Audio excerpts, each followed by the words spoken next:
Hi, my name is Paul, aka Wordmaker, aka a daft fool, because I just did a reaction to the new trailer for Masters of the Universe, and after I'd wrapped up, I realized I didn't turn my mic on. So, rather than try to play pretend and act like I hadn't already seen it, uh, I'm going to do a quick rewatch and stop at some of the points that I wanted to talk about, because this trailer really has me excited and I want to talk about it. So I'm just going to hang on back to the start. And this is just to sync up my audio for the thing. Go. Okay, so yeah, we can see here that's Skeletor's goons. They've got Adam. And he's thrown into prison with it. All of our toys. Most of you don't remember me. So there's Ramman, Fisto, so Mechanic, Cringer.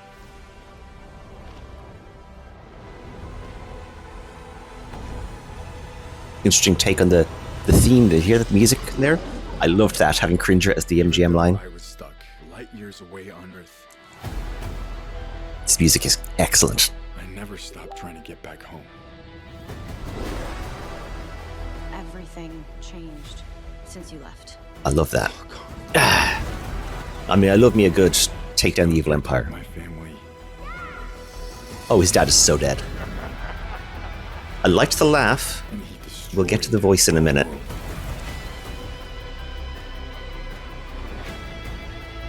So much. I know how it feels to fail. Of course, he was probably leading the tourney against Skeletor. And when you fall, that's your chance to stand tall. Yes, get back up.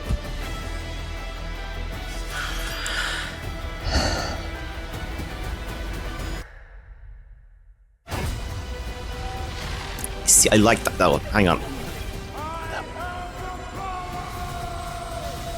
So we haven't seen him, or sorry, heard the line "by the power of Greyskull," which is, the big. It's often really overlooked when it comes to Superman, to He-Man's whole thing. He has to say that. That's the start of the payoff for the old show.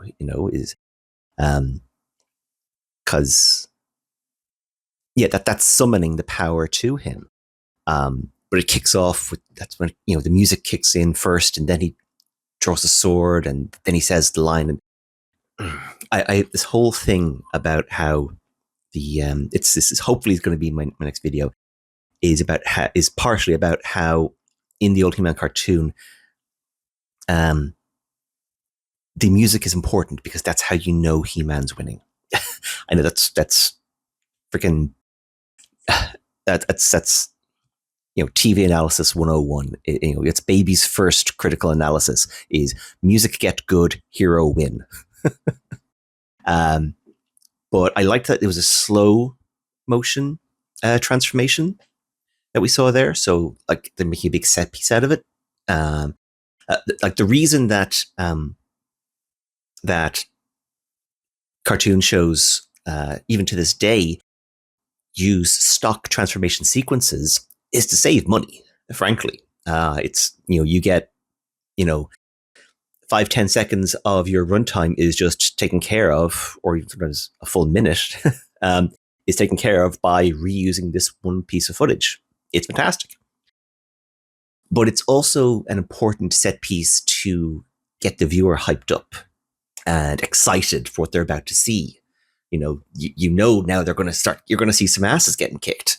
And it's an important part of the reward centers of your brain fire off when that build-up happens. Let's carry on. So yeah, Skeletor's voice. This is my home. Skeletor's voice, I'm not so sure about. In my original reaction, I did mention how pretty much every adaptation of Skeletor after the original 80s cartoon went with a deeper, more serious voice. Rather than the very, very camp, man. Yeah, it's an interesting choice. We'll see how it plays out. Jared Leto is absolutely the weakest part of this film, which is not great, because big, bombastic, operatic stuff like He-Man needs strong villains. So, let's see, where are we? Yes. I'm gonna fight for it. What's the second version of the Air Raider? Somebody wants to brawl. I need every man, woman, or whatever that is. Oh, great shot of Cringer. That really is. I love that.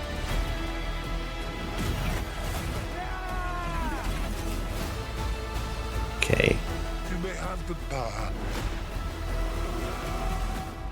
but you're too scared to use it. Trust me, I know how to use it.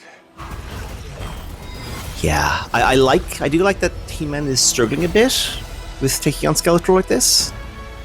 That music is good. You tell everyone that you're from another planet. Oh, this bit. I love this bit. Oh. It just makes that you sound a little very crazy.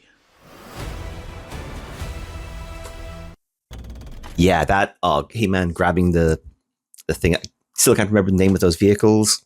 It was one of the toys I didn't have. But yeah, just grabbing something big, just flinging it around through the air like that that sort of stuff is straight out of the cartoon. That is my shit. That is, yeah. They're giving us a lot more of the stuff that we really want to see in this trailer. I think more a sense of scope, sense of the story. Obviously, Skeletor managed to rise up and conquer Eternia. It looks like that was happening as Marlena was getting Adam to Earth, which is cool. And also, I'm aware that one of the concerns a lot of people had was, what if he's only He-Man for like the last 10, 15 minutes? What if we have a 2-hour movie and it's an hour 45 of just Adam running around doing nothing really, or not doing nothing, but failing, because Adam cannot win, cannot save the day physically. He might be able to outsmart the bad guys, sure, but when it comes to things that actually require physical intervention, it's He-Man who you need for that. We want. So yeah, there was concern that we'd only get this tiny bit of He-Man at the end, kind of like how when what year was it? The Power Rangers movie came out, where they only get their Zords at the for the climax, So I'm not too concerned if it is all, say third act stuff where he's He-Man. That's not an issue. I could see that, Act 1 is on Earth, Act 2 is in Eternia, trying to rally up this rebellion against Skeletor, and some point during early Act 3, he changes into He-Man for the first time and goes on the quest to infiltrate Snake Mountain and defeat Skeletor. Cool. That's a solid movie as far as I'm concerned.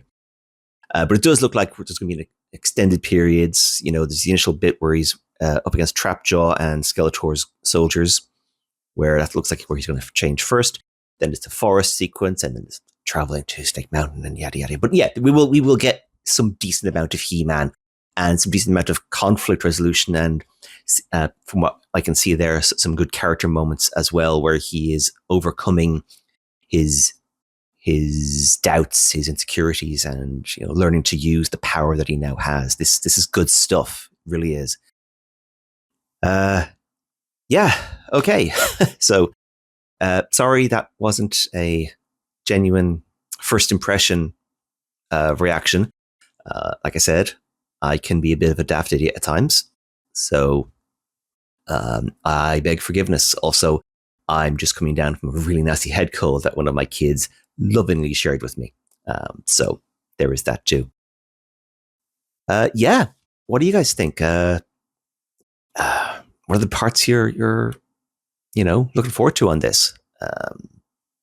What do you think of Skeletor's voice? Yeah.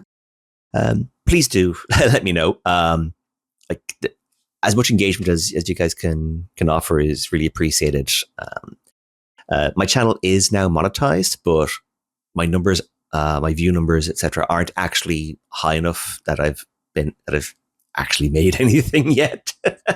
And it would be nice to. I could move some time away from the other kind of additional freelance work that I do from time to time if I could justify it financially and commit more to this channel because I really want to build it up. I'm hopeful that I should be able to get a video out for April. March has been a write-off in terms of getting stuff done for the channel. That's really just not happening. Yeah, I've got so much on at the moment. It's ridiculous. But no, I love doing these videos, especially the proper video essays. I really, really get a lot out of them, and I can't wait to do my next one. Which the next one is probably going to heavily feature He-Man, and I'm looking forward to that. So, yep, I did turn it on this time. That's all from me for now. Thanks for watching. Wordmaker out.